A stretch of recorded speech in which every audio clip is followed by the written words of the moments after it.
More on this now from DW political correspondent Michaela Kufner. Welcome, Michaela. Angela Merkel has said repeatedly she's against a cap on migrant numbers, but a 200,000 limit certainly sounds like one. Has she lost this battle?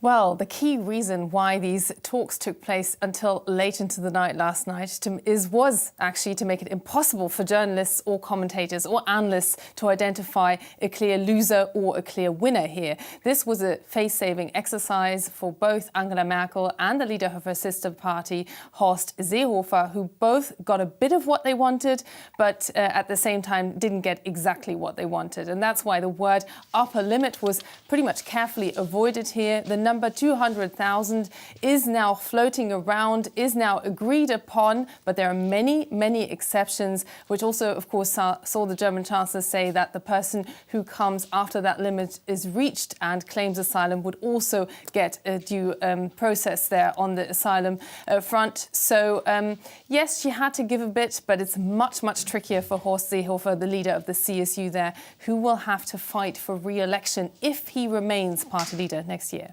OK, so that is now in place, and that had to be in place before Angela Merkel could look to her likely coalition partners to do a deal.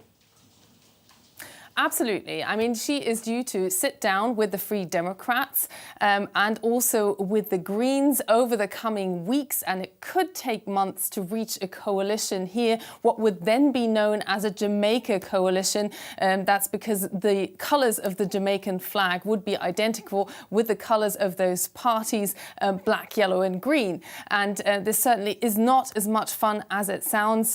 These parties are miles apart, particularly on the migration issue, and if anything, that agreement that was reached within Angela Merkel's party today will make it harder to find common ground with the Green Party once they sit down at the negotiating table.